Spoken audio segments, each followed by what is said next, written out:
பைக்கில் இருவருக்கு மேல் பயணிப்பதை தடுக்கும் அதிசய கருவியை மதுரை வாலிபர் கண்டுபிடித்து அசத்தியுள்ளார். நான் உருவாக்கியிருக்க இந்த எக்யூப்மெண்ட் பேர் வந்து overload control mechanism. Madurai Duraisamy நகரைச் சேர்ந்த பாரதீஸ்வரன் தான் அந்த பெருமைக்கு சொந்தக்காரர்.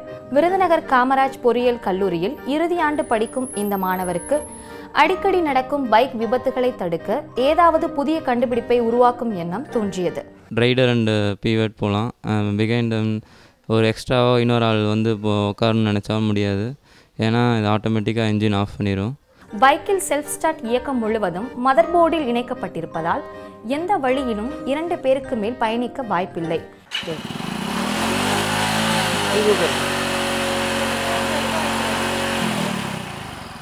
மதர் போர்டில் ஐசி இருக்குது, அதோட ஏடிசி கன்வெர்ட்டர் இருக்குது, உள்ளே லோட் செல் வச்சுருக்கேன்.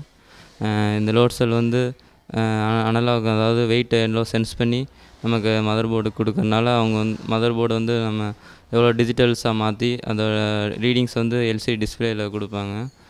அதை வச்சு நம்ம எவ்வளோ லோடு ஏற்றலாம் அப்படிங்கிறத பார்த்துக்கலாம்.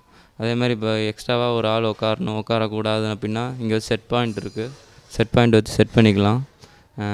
இதனால் நமக்கு என்ன பெனிஃபிட்னால், இப்போ நம்ம இந்தியன் ரூல்ஸ் அந்த டிராஃபிக் படி பார்த்தோன்னா நிறைய பேர் ட்ரிபிள்ஸ் போகிறாங்க, அதை ரூல்ஸை மீறுற மாதிரி இருக்காங்க. இது மாதிரி கொண்டு வந்தால் நம்ம மக்களுக்கு வந்து ஒரு விழிப்புணர்வு மாதிரி இருக்கும். பாரதீஸ்வரனின் இந்த அரிய முயற்சிக்கு அவரது கல்லூரி பேராசிரியர்களும் பெரிய அளவில் ஒத்துழைப்பு வழங்கியுள்ளனர்.